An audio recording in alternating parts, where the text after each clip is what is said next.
March 15, 1944, Pittsburgh, Pennsylvania. When Dorothy Hargrove opened the door of her apartment on Liberty Avenue and saw an unfamiliar woman with an infant in her arms standing on the threshold, she didn't yet know that within an hour, her entire world would collapse into rubble. The woman was pale, her lips trembling, and such terror filled her eyes that Dorothy instinctively stepped back. "Zero," the stranger rasped. Dorothy nodded, her hand instinctively moving to her rounded belly. She was 7 months pregnant. ____, __1__. The woman exhaled, extending a crumpled envelope toward Dorothy. Inside were photographs. Her husband Wendell, that same refined electrical engineer from Philadelphia, embracing this woman outside the Baltimore train station. On the back, a date. February 10th, 1944. The exact day he'd left for another business trip. Dorothy felt the floor drop away beneath her feet, a ringing silence filling her ears. The woman at her door spoke again, and every word struck like a hammer blow. "My name is Vivian. We've been married for 4 years. We have 2 children. And yesterday I accidentally found your photograph and this address in his coat pocket." Dorothy grabbed the doorframe. A single thought flashed through her mind. This is impossible. This is a nightmare. But the woman with the infant was real. Her tears were real, and the documents she spread across the table 5 minutes later were genuine. A marriage certificate for Vivian Pritchard and Wendell Cassidy, dated 1940. A full year before Dorothy herself had become his wife. Dorothy Hargrove was born in 1921 in Pittsburgh, the daughter of a high school mathematics teacher and a telephone operator. She grew up a quiet, bookish girl who dreamed of grand romance like in the novels of Jane Austen and the Bronte sisters. After finishing secretarial school, she found work as a clerk at the Carnegie Library's main branch. At 21, she still lived with her parents in their modest 2-bedroom apartment in the Oakland neighborhood, reading late into the night and avoiding the loud social gatherings her friends attended. Her girlfriends were already marrying, having babies, while Dorothy waited for something real. Genuine feeling, not a shallow romance with the first man who came along. Then, in January 1943, he walked into the library.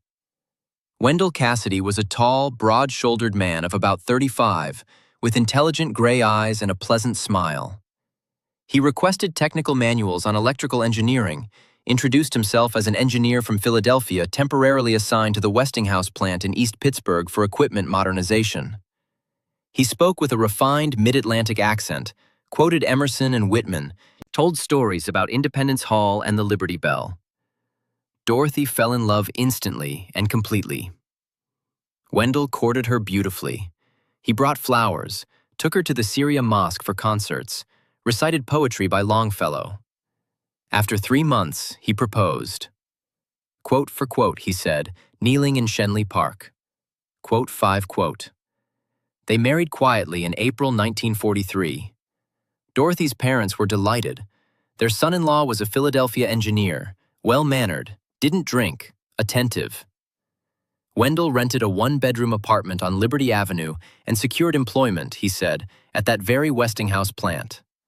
True, he traveled frequently for work, sometimes to Philadelphia for meetings, sometimes to Washington for War Production Board consultations, sometimes to Baltimore to coordinate with defense contractors. But Dorothy never doubted. He always returned with small gifts, kissed her forehead, and told her how much he'd missed her. In December 1943, Dorothy learned she was pregnant. Wendell was overjoyed, embracing her, planning their future. "We'll have a son. Name him Theodore after my grandfather. Or a daughter. Let's call her Margaret, after your mother." Life seemed perfect. But on February 10th, 1944, Wendell left again on business. 2 weeks in Baltimore, sorting out supply chain issues. Dorothy saw him off at Union Station. He waved from the train window, and she couldn't know that in a month her world would shatter. Now, on March 15th, sitting across from her was Vivian Pritchard, a 28-year-old nurse from Baltimore, with 4-year-old Tommy playing quietly in the corner and 2-month-old Susan in a bassinet by the door. Vivian spoke haltingly, choking on tears. Underscore, underscore, quote underscore 8 underscore underscore. Vivian pulled from her purse a snapshot. Dorothy and Wendell in front of Pittsburgh's Heinz Hall, summer 1943. On the back, in Wendell's handwriting, quote 9, quote 10. Vivian continued, quote 11. Dorothy sat in silence. She looked at Vivian's marriage certificate, authentic with the Baltimore City Hall seal, and couldn't speak a word. A dark, freezing emptiness grew inside her. Quote 12. Quote, she finally whispered. Vivian shook her head. Quote 13. Quote. They sat until evening, trying to piece together the picture. Vivian explained that Wendell typically disappeared for a week, sometimes 2. He claimed to work in Baltimore, but occasionally traveled to Washington or Richmond. Underscore underscore, quote underscore 14 underscore underscore. He lived with her in a rented apartment on Charles Street. He didn't bring in much money, but it came regularly. He never hit her, never drank, loved the children. The perfect husband, Vivian said with bitter irony. Now I understand why he was home so rarely. Dorothy retrieved her own documents. A marriage certificate issued by the Allegheny County Courthouse in April 1943, also genuine. How did he do this? Dorothy asked, bewildered. Vivian was silent. Both women understood. They weren't dealing with a simple liar, but someone who'd spent years constructing a double life with frightening precision. That evening, Dorothy called the Westinghouse plant where Wendell supposedly worked. The personnel office answered curtly. We have no employee by that name and never have. Dorothy set down the receiver with a trembling hand. He's not an engineer, she told Vivian. He doesn't even work at the plant. Vivian went pale. In Baltimore, he told me he worked at the Glen Martin factory. I never once checked. They decided to act. On the morning of March 16th, Vivian returned to Baltimore. She needed to get back to her children, left with a neighbor. Dorothy remained in Pittsburgh, but a resolution was already forming inside her. She had to learn the truth. She had to find Wendell and force him to answer. But where to look? He could be anywhere. April 3rd, 1944, Baltimore. Dorothy arrived in Baltimore 2 weeks later. She'd barely managed to get time off from the library, lying about her mother's illness, and now stood at the threshold of Vivian's apartment on Charles Street. Vivian opened the door with red-rimmed eyes. Underscore, underscore, quote, underscore, 22, underscore, underscore, she whispered. Underscore, underscore, quote, underscore, 23, underscore, underscore. Dorothy nodded. They agreed. Vivian would act as if nothing had changed, while Dorothy would try to track Wendell the next time he left. They didn't have to wait long. On April 5th, Wendell packed a bag and told Vivian he was traveling to Washington for a War Production Board meeting, returning in 3 days. Vivian walked him to Penn Station. Dorothy followed at a distance. Wendell bought a ticket, but not to Washington, to Richmond. Dorothy purchased a ticket for the same train, sitting in a different car. Her heart pounded so hard she thought everyone on the platform could hear it. She didn't know what she'd find in Richmond, but instinct told her. There was another woman there, another family. The train arrived in Richmond late in the evening. Dorothy exited, keeping her distance, and watched as Wendell was met by a young woman with a child of about 3. They embraced, kissed, an ordinary family scene. Dorothy followed them through dark streets, hiding in shadows. They entered a brick row house on Floyd Avenue. Dorothy memorized the address, found an all-night payphone, and called Vivian in Baltimore. You were right, she said hollowly. There's another one here. Vivian sobbed on the other end of the line. What do we do? Find out everything, Dorothy answered. On the morning of April 6th, Dorothy waited until Wendell left the house. He departed around 9, heading somewhere on business, then climbed to that apartment. She rang the bell. The door opened to reveal that same woman, auburn-haired with a weary face. "Who are you?" she asked warily. Dorothy exhaled. "My name is Dorothy. I'm married to Wendell Cassidy, and I know you are too." The woman went pale, clutching the doorframe. "Come in," she whispered. Her name was Helen Yates. She was 26, worked as a press operator at the Albemarle Paper Company. She'd met Wendell in early 1940 at a USO dance in Monroe Park. He'd introduced himself as an engineer from Washington, relocated on government assignment. They married in August 1940. Their son Michael was born in May 1941. He was almost 3 now. Wendell lived with them in fits and starts, a week at home, then 2 weeks away on business trips. Helen showed the documents. A marriage certificate dated August 1940, Michael's birth certificate. All genuine. Dorothy felt something inside her crack into pieces. Underscore, underscore, quote, underscore, 32, underscore, underscore, she said. Helen began to cry. Quote, 33. Dorothy told her about herself and Vivian. Helen listened, her head in her hands. Quote, 34, she murmured. Quote, 35. They sat all day, trying to understand how Wendell managed to juggle 3 families. Helen recalled details. He always knew when to leave and when to return.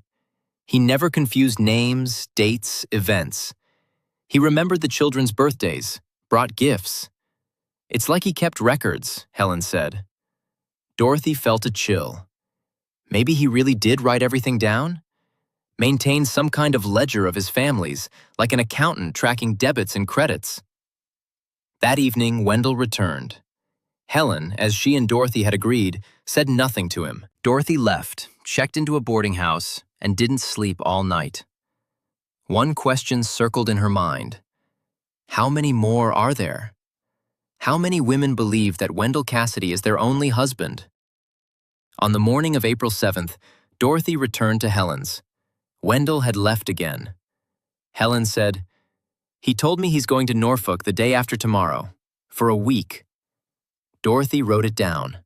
Norfolk, another city, another possible wife. "I'm going to follow him," Dorothy said. Helen looked at her with horror and admiration. "You're strong," she whispered. "I couldn't do it." Dorothy shook her head. "I just want to know the truth, the whole truth." April 9th, 1944, Norfolk. The train to Norfolk took 4 hours. Dorothy followed Wendell at a safe distance through the station, onto the platform. In Norfolk, he was met by a woman of about 30, with tired eyes and a baby carriage. They kissed. Dorothy felt nausea rising. She followed them to a small house near the Norfolk Naval Shipyard, memorized the address. The next morning, she knocked on the door. Her name was Mildred Kovacs. 30 years old, worked as a riveter at the shipyard, one of thousands of women keeping the war machine running while men fought overseas. She'd met Wendell in spring 1941 at a war bond rally. He'd said he was a naval architect working on destroyer designs. They married in November 1941. Their daughter Clara was born in April 1943. She was now almost 1 year old. Wendell came and went, always with plausible explanations. Classified work, consultations at the Pentagon, inspections at other yards. Mildred showed her marriage certificate. Real. Dorothy no longer felt shock, just a spreading numbness. "There are 4 of us," she said. Mildred stared in disbelief, then vomited into the kitchen sink. They talked for hours. Dorothy laid out everything. Pittsburgh, Baltimore, Richmond. Mildred couldn't stop shaking. Quote 43, quote, she said. Quote 44, quote. Dorothy nodded grimly. Quote 45, quote. That night, Dorothy called Vivian and Helen. They held a telephone conference call, operator-assisted, each woman in a different city. Vivian said. Helen asked the question they were all thinking. Dorothy answered. April 15th, 1944, Portland, Maine. Dorothy had been following Wendell for 10 days now, traveling from city to city like a shadow. In Norfolk, she'd learned he was planning a trip up north. She'd followed him to Portland. And there, as she'd feared, was another woman, another marriage, another child. Her name was Ruth Dunlap. She was 24, worked as a telephone operator at the Portland Exchange. She'd met Wendell in late 1942 at a church social. He'd told her he was an engineer working on shipyard projects for the Navy. They married in February 1943. Their baby boy, Daniel, was 8 months old. Ruth was sweet-faced and trusting, the kind of woman who believed every word her husband said. When Dorothy revealed the truth, Ruth fainted. Dorothy caught her, laid her on the sofa, brought cold water. When Ruth came to, she just kept repeating, "No, no, no." But the documents were real. 5 wives now. 5 families. Dorothy felt like she was falling into an abyss. How deep did this go? She called the others. Vivian suggested checking Wendell's belongings more carefully. Maybe there were clues. Helen proposed contacting the police. Mildred said darkly, __quote _52 ___.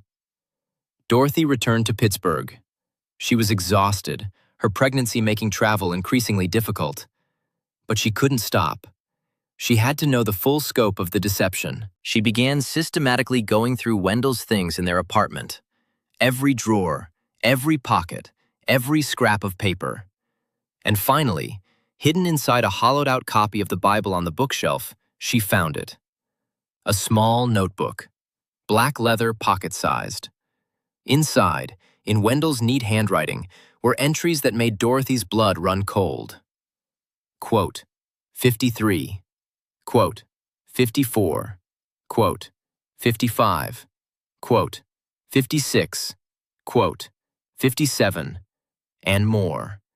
Page after page. 6 entries in total. The 6th read, __quote _58 __. 6 wives, 6 families, 13 children total, 12 already born, and Dorothy's unborn daughter would make 13. All meticulously documented, scheduled, budgeted. Dorothy sank to the floor, the notebook clutched in her hands. The precision was horrifying. He'd turned marriage into a logistics operation, families into stops on a route. He'd even noted which child was which age, tracking them like inventory. She called the others immediately. Over the next week, they tracked down the 6th wife, Eleanor Brennan, a 35-year-old legal secretary living in Philadelphia's Rittenhouse Square neighborhood. Eleanor had married Wendell in March 1939, making her the first, the original wife. She had 3 children. Nina, born in 1939, was now 5 years old. Joyce, born in 1941, was 3. And baby Frank, born in early 1943, was just over a year old. When Dorothy and Vivian appeared at her door with the notebook, Eleanor laughed. Actually laughed. Quote, 59, quote, she said flatly. Quote, 60, quote. They stared at her. Quote, 61, quote, Dorothy whispered. Eleanor nodded, poured whiskey for all of them despite Dorothy's pregnancy. You need it more than the baby does right now, and explained. I found evidence in 1941, a train ticket stub to Baltimore with a date he was supposed to be in Washington. I followed him one weekend, saw him with another woman and a baby outside a restaurant. I confronted him. He begged, cried, said it was a mistake, a momentary weakness, that he'd end it. I believed him. Like an idiot, I believed him. She drank her whiskey in one swallow. Then, a year later, I found more tickets, more addresses. I realized it wasn't a weakness, it was a pattern, a system. But by then I had 2 children, Nina and Joyce. No money of my own, parents who disowned me for divorce. The war had started. Men were scarce, jobs were scarce for women with children. So I just accepted it. As long as he kept coming back, kept bringing money, I pretended everything was fine. She looked at them with hollow eyes. Then Frank came along in 43, another mouth to feed. I'm trapped now. I'm not proud of it, but I survived. Dorothy felt a strange mixture of pity and anger. Eleanor had known, had chosen silence, while 5 other women were deceived. But she also understood. It was 1944. Divorce meant social death for a woman, especially with children. Eleanor had made the calculation she thought she had to make. In wartime America, with resources scarce and social judgment harsh, Eleanor's choice made a terrible kind of sense. Underscore, underscore, quote, underscore. 66 underscore, underscore, Vivian said quietly. Eleanor shook her head. Underscore, underscore, quote, underscore, 67 underscore, underscore, 13 children. Dorothy's hand moved to her belly. Her daughter, she'd learned it was a girl, would be number 13. The women sat in Eleanor's cramped Philadelphia apartment, surrounded by the sounds of 3 small children playing in the next room, and tried to process the enormity of what Wendell had done. It wasn't just bigamy. It was an entire parallel universe he'd constructed, maintained with terrifying discipline for 5 years. 6 cities, 6 apartments, 6 sets of in-laws who believed he was their devoted son-in-law. 6 separate lives, none aware of the others until now. He's a monster, Vivian said quietly. No, Eleanor replied, her voice cold and measured. Monsters are easier to understand. They destroy out of rage or pleasure. Wendell built this, carefully, deliberately. He gave us just enough money, enough time, enough affection to keep us compliant. He calculated precisely how much attention each family needed to prevent questions. That's not monstrous. That's cold, rational manipulation. That's worse. May 1944.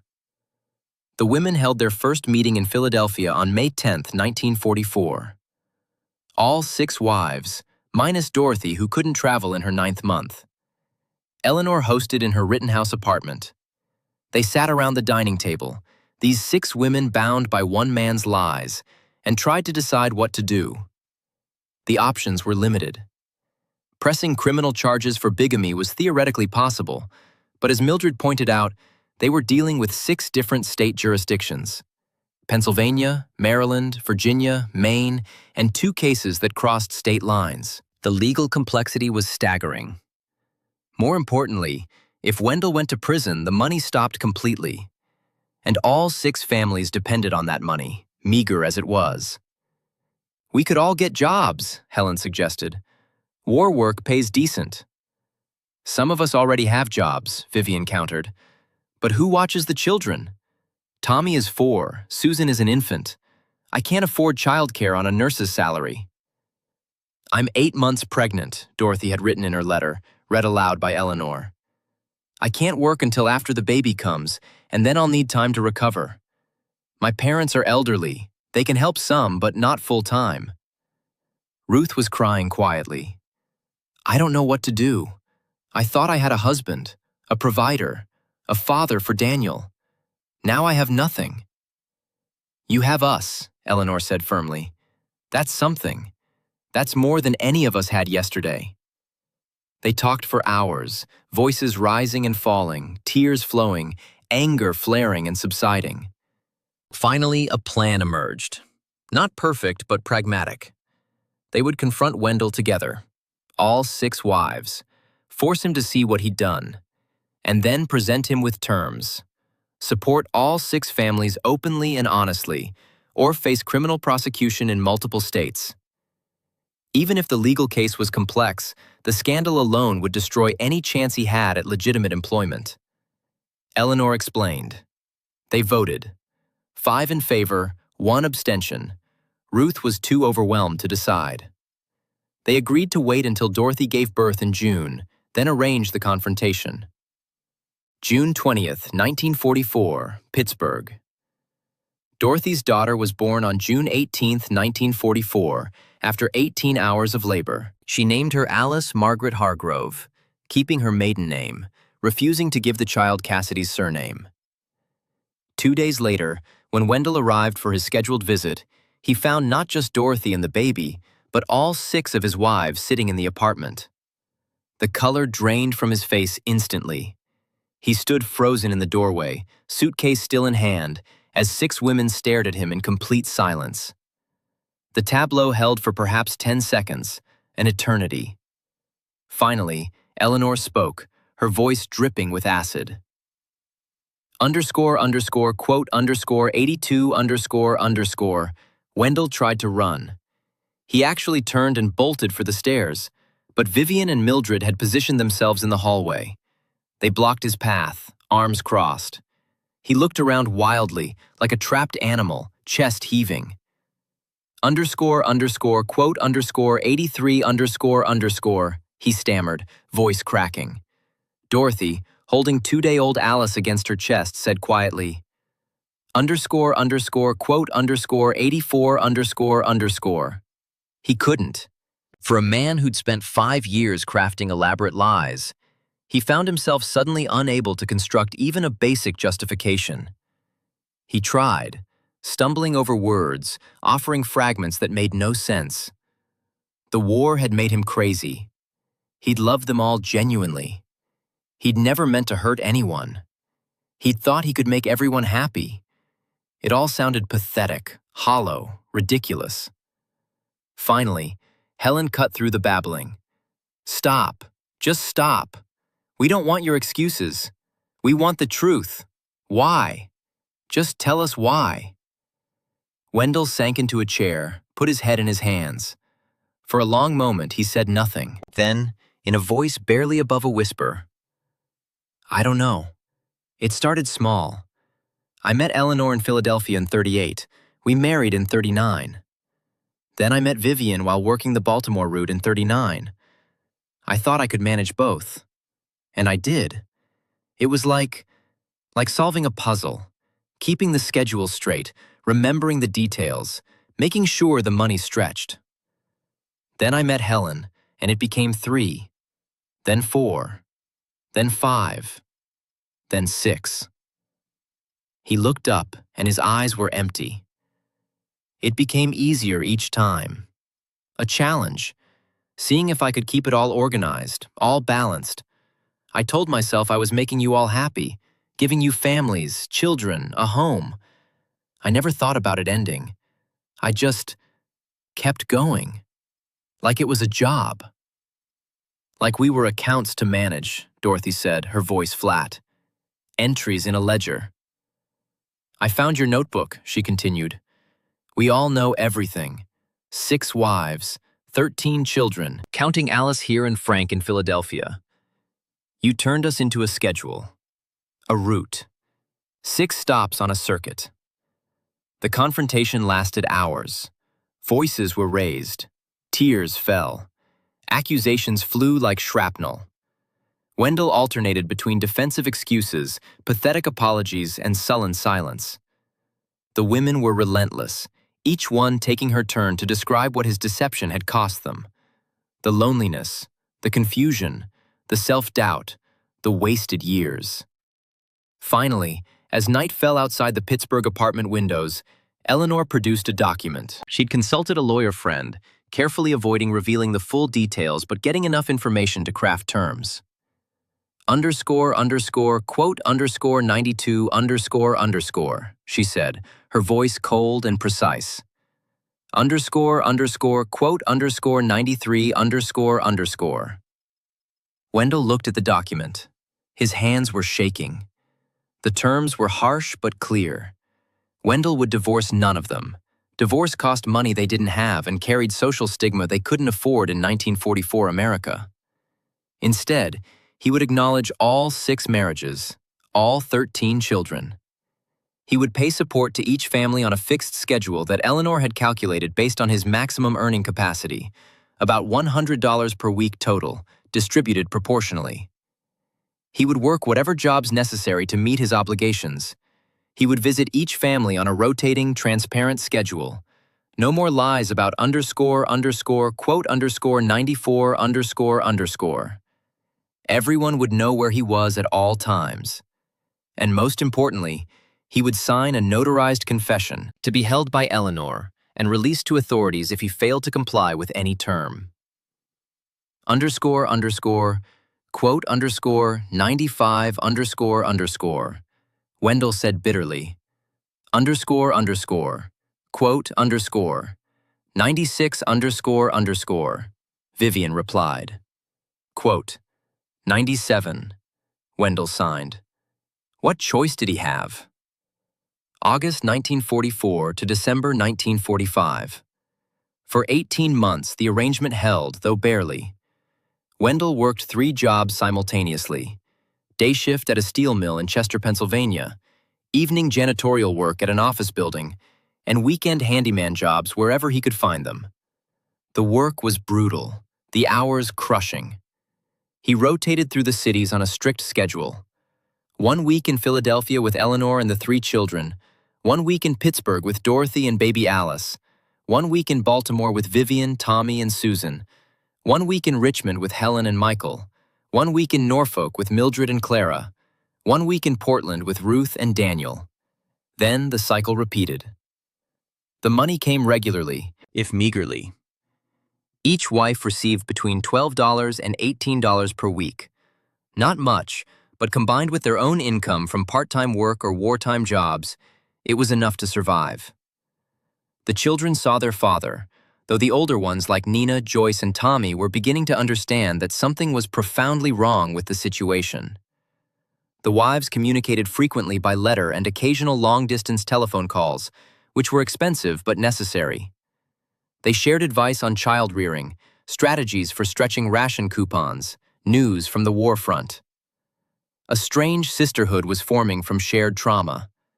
Dorothy wrote to Vivian in September 1944, quote 98 __. They also shared observations about Wendell. He was deteriorating. The constant travel, the grueling work schedule, the emotional weight of maintaining 6 separate relationships under forced transparency, it was breaking him down physically and mentally. He lost weight. His hair grayed rapidly. He developed a persistent cough. More concerning, his emotional presence in each home became hollow, mechanical. He went through the motions of being a husband and father, but there was nothing behind it. He was a shell. In December 1945, the war ended. The dynamic shifted immediately. Men returned from overseas, flooding the job market. War production slowed. Wendell's steel mill hours were cut. His weekend handyman jobs dried up as returning soldiers took them. His income dropped sharply. The carefully calibrated $100 per week support system collapsed to about $60, then $50. The wives held another emergency meeting, this time in Baltimore. All 6 gathered, leaving children with neighbors and relatives. They looked at this man who'd ruined and shaped their lives and realized something. They didn't need him anymore. They'd built something without him, despite him. The support money had helped during the transition, but they'd all found work now. Eleanor was a senior secretary at a law firm. Vivian had advanced to head nurse at Johns Hopkins Hospital. Dorothy had been promoted to library supervisor. Helen was a factory shift leader. Mildred was training other women as a welding instructor. Ruth had moved into telephone exchange management. "We're earning more than you're giving us," Eleanor said bluntly to Wendell. "The arrangement isn't working anymore." Wendell looked almost relieved. "I can't do this," he said, voice breaking. "I can't be 6 husbands. I can't be a father to 13 children. I'm not a whole person anymore. I'm just pieces scattered across 6 cities. I don't sleep. I don't eat. I'm dying." "Then we release you," Eleanor said finally, "from all of us. We'll file for legal separations in our respective states. Not divorces, separations. It's cheaper and faster. You'll owe child support by court order, not our private agreement.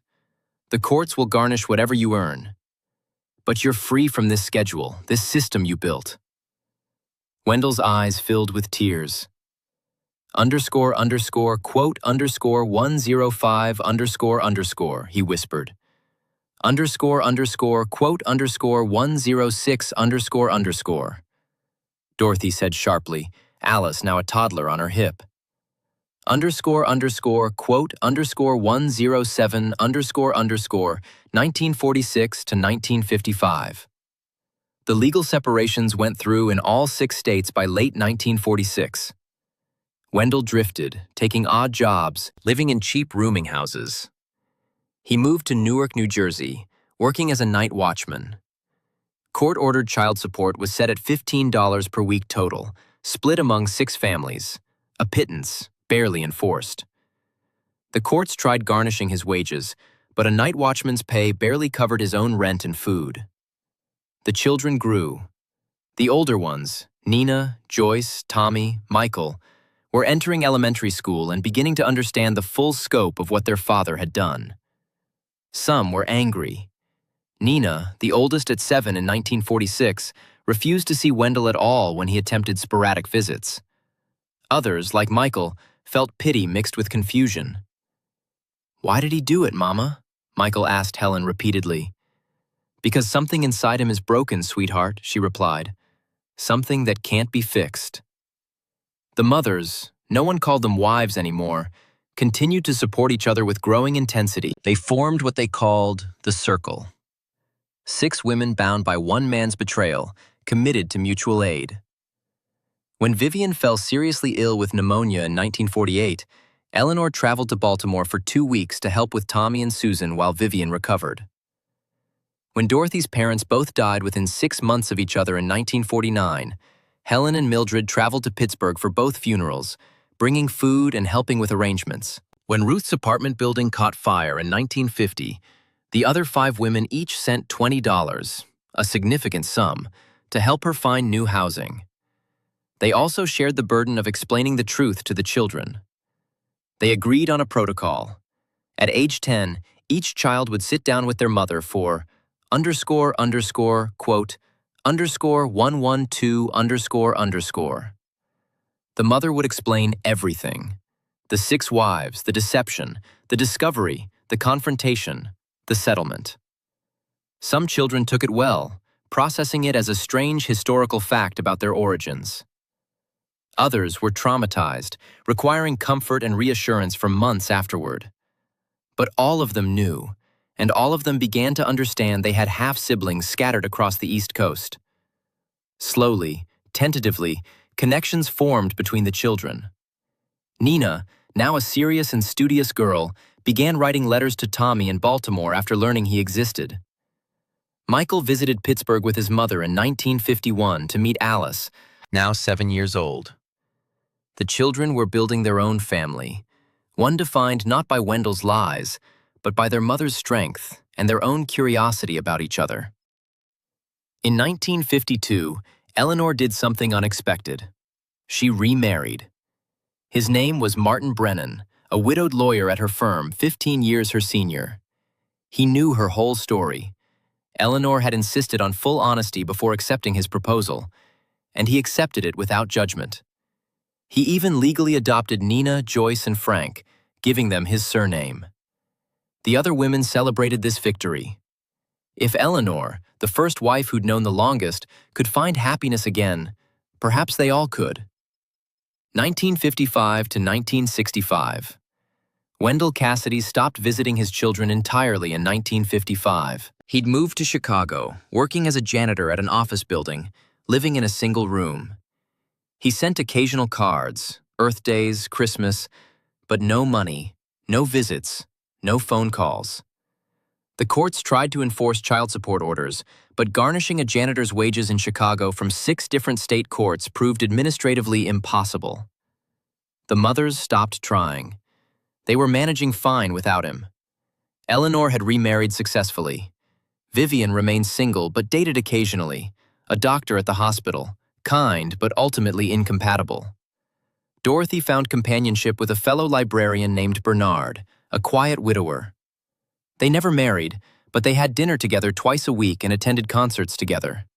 It was enough. Helen, Mildred, and Ruth stayed single, focused on their children and their careers. All 6 women were working full-time, earning middle-class incomes, building lives that had nothing to do with Wendell Cassidy. On June 18, 1955, Alice Hargrove's 11th birthday, all 6 mothers met in Pittsburgh for the first time since 1945. They brought the children who could travel: Alice, Susan, now 11, Clara, 12, Daniel, 12, and the others. In all, about 20 people gathered in Schenley Park for a picnic. It was a strange reunion. Children who were half-siblings but strangers, mothers who were connected by trauma but had built genuine friendship. They took a photograph that day. In it, 6 women stand together, arms linked, with 13 children of various ages scattered around them. On the back, Dorothy wrote, __, quote, _, 113, __. The children asked about their father. Where was he? Would he come? Dorothy answered honestly, quote, 114. The 1960s brought adulthood for the oldest children.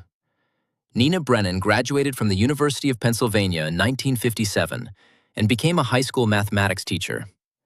Joyce went into publishing in New York. Tommy Pritchard was drafted and served in Korea from 1959 to 1961, then became a bus mechanic in Baltimore. Susan became an accountant. Michael Yates entered engineering school at Virginia Tech, ironically becoming the engineer his father had pretended to be. Clara Kovacs joined the Navy in 1961, one of the first women in her specialty. Daniel Dunlap became a carpenter in Portland. Alice Hargrove followed her mother into library work at Carnegie Library.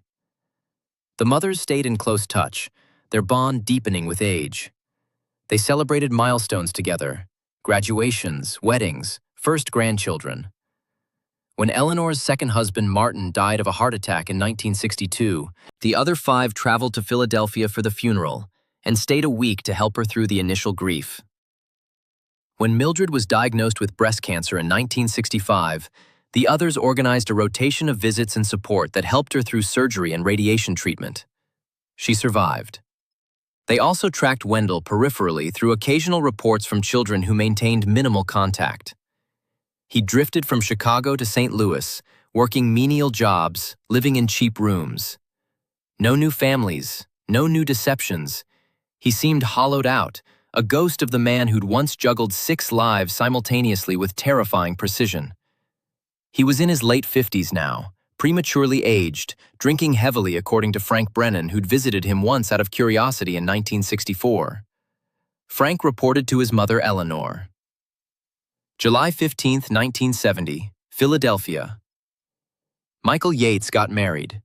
He was 29 years old, his bride Patricia a fellow engineer he'd met at work. They decided to hold the wedding in Philadelphia, in a hotel ballroom near Rittenhouse Square. Michael invited everyone, all the mothers, all his half-siblings, their spouses and children. For the first time since 1955, all 13 children of Wendell Cassidy gathered together. Alice came from Pittsburgh with her husband and 2 young children. Tommy and Susan came from Baltimore. Clara came from Norfolk, now a naval lieutenant. Daniel came from Portland with his wife. Nina and Joyce came from Philadelphia with their families. Michael's siblings from Helen. There was a younger sister, Mary, born in 1947 after the separation. Frank Brennan, Eleanor's youngest, came with his girlfriend. Even the youngest children, those born in the late 1940s after the separation to mothers who'd moved on, attended. In all, 42 people assembled, 13 children, 6 mothers, and 23 grandchildren and spouses. The mothers, Eleanor, Vivian, Dorothy, Helen, Mildred, Ruth, sat together at a long table. They were in their 50s and 60s now. Eleanor, 57, Vivian, 54, Dorothy, 49, Helen, 56, Mildred, 56, Ruth, 50. Their hair was graying, their faces lined, but their eyes still held fire. They'd survived hell and come out forged stronger. Michael stood to make a toast, raised his glass high. I want to thank our mothers. They went through something no woman should ever have to endure. Betrayal on a scale that's hard to comprehend. The collapse of everything they believed in. But they didn't break. They raised us, 13 children of one man's monstrous deception, with love, with honesty, with strength. They didn't poison us with bitterness. They didn't fight each other, which they could have. They united instead. They created a family for us out of wreckage. I'm proud to be Helen Yates's son. I'm proud of Aunt Eleanor, Aunt Vivian, Aunt Dorothy, Aunt Mildred, Aunt Ruth. I'm proud of all of you, my brothers and sisters. We're scattered across half a dozen states, but we share blood. And today, I'm honored you're all here to celebrate. The ballroom erupted in applause. Dorothy wiped tears from her eyes. Vivian embraced Helen. Eleanor smiled, a genuine, warm smile, the kind that had been rare in her life for 3 decades. Alice stood next. I want to add something. When I was 10 years old, my mother sat me down and told me the truth about my father. About our father. I was shocked. I was angry. I couldn't understand how someone could live that way. 6 wives, 13 children, all the lies stacked on lies. But then I met Tommy, Susan, Michael, Clara, all the others. I realized I have a family. A big, strange, complicated, but utterly real family. And for that, I thank my mother. Aunt Vivian, Aunt Eleanor, Aunt Helen, Aunt Mildred, Aunt Ruth, you're not just mothers. You're heroes. You took the worst thing that could happen and turned it into something good. That's heroism. More applause, louder this time. The women wept openly now, not from sadness, but from a profound sense of accomplishment. They'd done it. Against all odds, against social stigma, against poverty and prejudice and the limitations placed on women in 1940s America, they'd raised 13 children successfully, and those children had become good people. Teachers, engineers, nurses, carpenters, accountants, soldiers. Productive citizens, loving parents themselves. Later that night, after the guests had dispersed and the children had gone to their hotels, the 6 women sat on the terrace of the hotel drinking coffee, watching the Philadelphia skyline glitter in the July darkness. Dorothy spoke first. 26 years since that day Vivian knocked on my door in Pittsburgh, March 15th, 1944. I thought my life was over. I thought I'd never recover. But look at us now. Vivian nodded. We survived. More than that, we won. Wendell tried to destroy us, but we were stronger than he ever imagined. Eleanor added quietly, he was one man. We're 6 women. No, 13 counting the children. No, 42 counting grandchildren and spouses now. We're an army. Helen laughed, the sound bright in the night air. An army of deceived wives and their offspring. Sounds like a novel. They all laughed then, genuinely, the sound carrying across the terrace. Dorothy looked up at the stars. I wonder where he is now. Wendell. Ruth shrugged. Don't know. Don't care, honestly. Mildred nodded. He died for us 26 years ago. Whatever body is walking around somewhere with his name doesn't matter. Vivian raised her coffee cup. To us, to the survivors, to the women who refused to break. They all raised their cups. To the survivors. Epilogue. Wendell Cassidy died on November 3, 1978 in St. Louis, Missouri. He was 69 years old. The cause of death was liver failure, brought on by decades of heavy drinking. He lived alone in a basement room in a boarding house on the north side, worked as a night janitor until he became too ill to continue 3 months before his death. None of his 13 children attended the funeral. None of his 6 former wives came. He was buried in a pauper's section of Calvary Cemetery, the cheapest option available. No headstone marks the grave. No one visits. The children of Wendell Cassidy live scattered across America. They stay in regular touch. There's an annual reunion that rotates between cities, usually around one of the children's major life events. They help each other financially when needed, share job leads, provide emotional support. They have their own children now, their own grandchildren. The dynasty has spread to over 60 people as of the late 1970s. All of them know the story of their deceiving grandfather. All of them are proud of their mothers and grandmothers, who survived catastrophe and built a new family from ruins. Dorothy Hargrove lived until 2004, working at the Carnegie Library until retirement at 70. She died at 83, surrounded by her daughter Alice, 3 grandchildren, and 5 great-grandchildren. In her final years, she often thought about that day, March 15, 1944, when Vivian appeared at her door with baby Susan and 4-year-old Tommy. She would tell anyone who asked about her past. Vivian Pritchard died in 1998 at 78. Eleanor Brennan died in 2001 at 93. Helen Yates lived until 2005, dying at 91. Mildred Kovacs died in 1999 at 85. Ruth Dunlap, the youngest of the 6, died in 2006 at 86. All of them lived long lives. All of them saw their children succeed, their grandchildren thrive.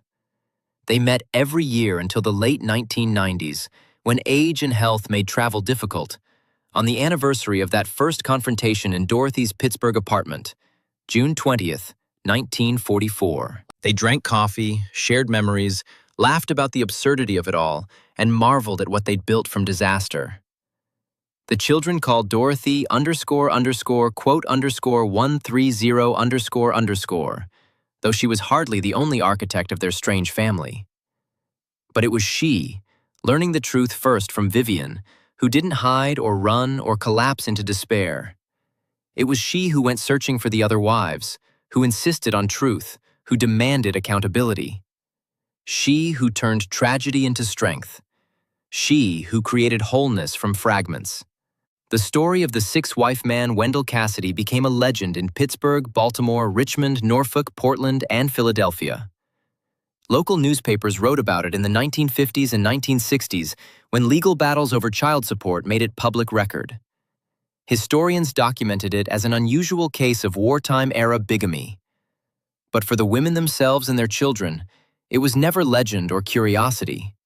It was their life, terrible in its origins, but made beautiful through their response to it. And they lived it with dignity, with strength, with an unbreakable commitment to each other, and to the children who deserved better than the father they'd been given. The photograph from 1955, 6 women, arms linked, 13 children scattered around them in Schenley Park, hung in Alice Hargrove's Pittsburgh home until her death in 2004. It now hangs in the home of her daughter Margaret, Alice's oldest child. In the photo, despite everything these women had endured, they're smiling. Not forced smiles for the camera, but genuine expressions of hard-won peace. Because they'd found something, Wendell Cassidy, in all his scheming and deception and careful record-keeping, never could. Genuine family, built not on lies or manipulation, but on the unbreakable bond of shared survival and mutual support. And that, in the end, was the truest victory of all. Not revenge, not justice from the legal system, but the simple, profound victory of women who refused to let one man's evil destroy them, who chose instead to build something good from the wreckage, who turned betrayal into sisterhood and raised 13 children to be better than their father ever was.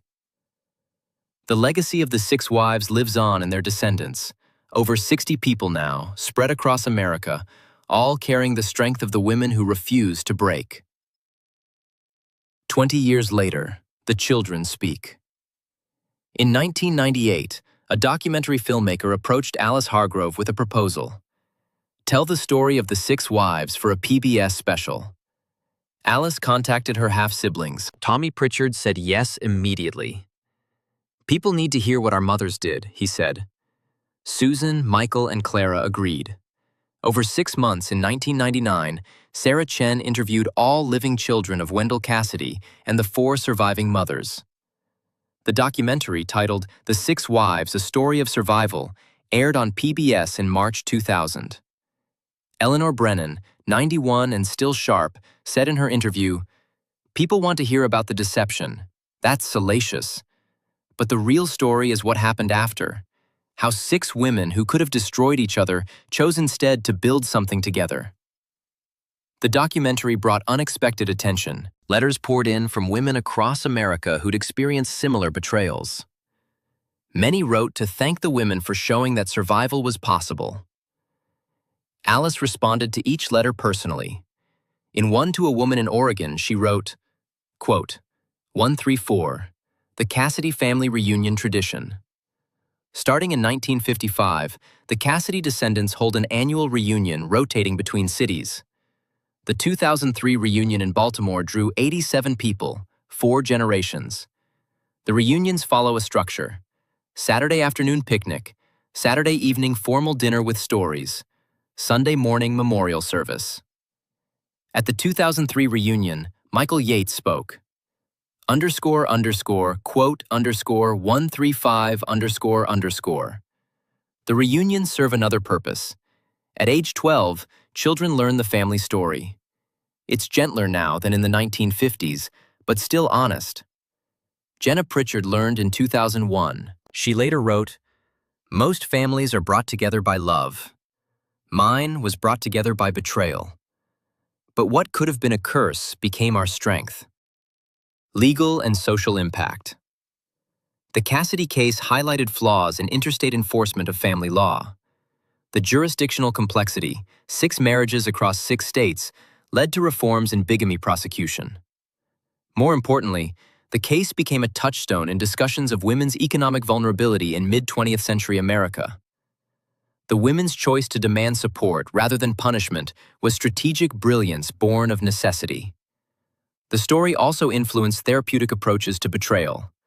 Support groups for betrayed spouses, modeled on the network the 6 wives created, became standard in marriage counseling by the 1970s. The mother's final years. Eleanor Brennan lived the longest, dying in 2001 at age 93. She'd outlived 2 husbands, Wendell and Martin, and had become the matriarch of the extended Cassidy family. In her final interview for the PBS documentary in 1999, she reflected on her choice to stay silent about Wendell's other families for 3 years in the early 1940s. Quote 137 Ruth Dunlap, the youngest wife, died in 2006 at 86. She'd never remarried, never had more children beyond Daniel. She worked for the telephone company for 43 years, retiring in 1986 as a regional manager. She was known as quiet, private, kind. Her eulogy, delivered by her son Daniel, focused on her resilience. Mom was 24 when her world collapsed. She could have become bitter. Instead, she became strong. She taught me that strength isn't about never falling, it's about getting back up, every time. The mothers stayed close until the end. Even when age and distance made in-person visits difficult, they spoke by phone weekly. When Eleanor's memory began to fade in her late 80s, the other wives would call and remind her of shared memories, anchoring her to reality. When Ruth had a stroke in 2005 and couldn't speak clearly, Mildred flew to Portland and sat with her for 2 weeks, translating her slurred words for the medical staff. Mildred Kovacs, the riveter who'd kept destroyers battle-ready during World War II, died in 1999 at 85.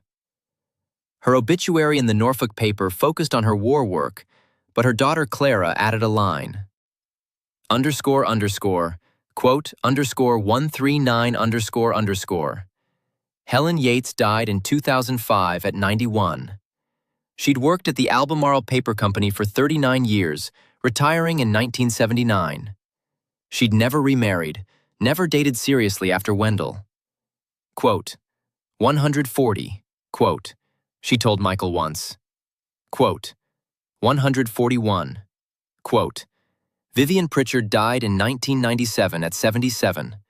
She'd worked as a nurse until retirement at 65, then volunteered at a free clinic in Baltimore for another decade. Her funeral was attended by over 200 people, family, former patients, colleagues. Tommy spoke at the service.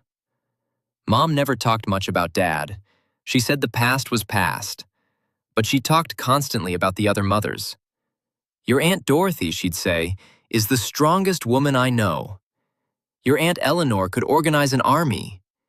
Your Aunt Mildred once welded a destroyer hull patch while bombs were falling." She loved those women. They saved her life. And mine.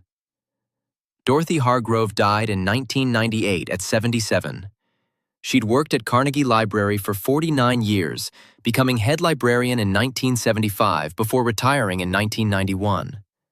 She'd never married, though she'd had a 20-year relationship with Bernard, the librarian she'd met in the 1950s. He died in 1989. Dorothy spent her final years writing memoirs, not for publication, but for her grandchildren. Alice found them after her death. 12 notebooks filled with reflections on the Cassidy years, the aftermath, the lessons learned. One passage stood out. March 15, 1944, Vivian knocked on my door and my fairy tale ended. But my real life began. The life where I learned I was stronger than I knew. Where I found sisters in the unlikeliest places. Where I discovered that family isn't who you're born to, it's who you choose to stand with when everything falls apart. The question of forgiveness. Did the mothers ever forgive Wendell? Eleanor never did. Forgiveness implies he asked for it. He never did. Vivian reached peace. "I don't forgive him, but I understand him better. He was broken." Dorothy was pragmatic. Forgiveness is for people who want to make amends. He never did. Helen was compassionate. "I forgive him, not for his sake, for mine. Carrying anger for 60 years is exhausting." Mildred never spoke about it. Ruth visited Wendell once in 1975. When she returned, she told her son, "I feel sorry for him. Is that forgiveness? I don't know." The children's feelings were more uniformly negative. The grandchildren felt anthropological curiosity. What makes someone do that? Lessons passed down. The descendants extracted different lessons from the family story. Financial independence for women, the power of female friendship, warning signs in relationships. But the lesson that resonated most, you are not what happens to you. You are how you respond. When Tommy Pritchard's daughter divorced in 1995, he told her, "Your great-grandmother's husband had 5 other wives. She survived. You'll survive too." When Alice's grandson came out as gay in 2002, Alice said, __quote _150 __. The emphasis on education traced to the mothers. All 6 had limited schooling and struggled financially. They ensured their children had more options. 10 of 13 attended college. Over 80% of grandchildren did the same. The Wendell question. One question persisted. Why did Wendell do it? Psychologists offered theories: narcissistic personality disorder, sexual addiction, sociopathy. But the simplest explanation came from Wendell himself in 1944. __quote _151 __. He'd gamified human relationships. The wives and children weren't people. They were scores to track, variables to manage. The notebook, the black leather book Dorothy found, survived. Eleanor kept it as evidence. When she died in 2001, it passed to her daughter Nina, who donated it to the Women's History Archive at the University of Pennsylvania in 2003. The archive also holds the letters between the 6 wives, hundreds of letters spanning 50 years, showing women supporting each other through everything.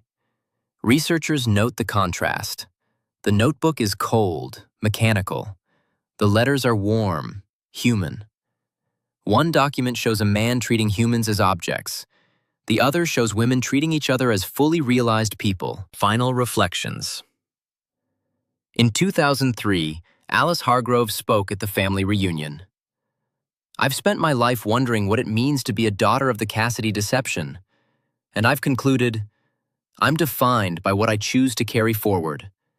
I choose my mother's courage, Aunt Vivian's compassion, Aunt Eleanor's strategic mind, Aunt Helen's gentleness, Aunt Mildred's work ethic, Aunt Ruth's persistence. I choose the lesson that women are stronger together, that family is chosen, that betrayal can mean transformation. I don't carry forward my father's name. I kept Hargrove. I carry forward the legacy the six wives built: honesty, solidarity, turning pain into purpose. We are the children of six women's defiance, their refusal to be destroyed. That's who we are.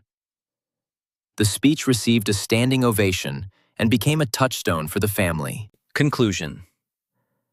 As of 2025, the descendants of the six wives number over 100 people, fourth and fifth generation now, scattered across America and beyond. They stay connected through social media, annual reunions, a family foundation that provides scholarships to young women pursuing education. The story of the six wives has been told in books, documentaries, academic papers. Each telling emphasizes different aspects. Some focus on the deception, some on the discovery, some on the aftermath. But the descendants know the real story isn't about Wendell Cassidy at all. He was the catalyst, the inciting incident, nothing more. The real story is about six women who made a choice in 1944 to stand together rather than fall apart. The real story is about Dorothy Hargrove reading late into the night in her Oakland apartment, dreaming of true love, finding it in the friendship of 5 other betrayed women. About Vivian Pritchard taking a train to Pittsburgh with 2 babies and a handful of photographs, demanding truth. About Eleanor Brennan choosing to speak up when others needed her. About Helen Yates welcoming a stranger into her home and discovering a sister. About Mildred Kovacs coming home exhausted from welding destroyer hulls to face the destruction of her own life. About Ruth Dunlap fainting from shock and rising years later as a regional telephone manager. These women weren't perfect. They made mistakes, had conflicts, sometimes resented each other. But they kept showing up, kept writing letters, kept sending money when one was short, kept celebrating each other's children's milestones, kept choosing each other year after year until death parted them. And in doing so, they proved something profound: that the strongest families aren't always the ones that start with love. Sometimes they're the ones that start with pain and choose to transform that pain into connection. That's the legacy of the six wives: not victimhood, not even survival, but transformation. And that legacy lives on in every descendant who carries their story forward, not as shame, but as strength. The six wives of Wendell Cassidy proved that women, united, are unbreakable. And that is a truth worth remembering forever.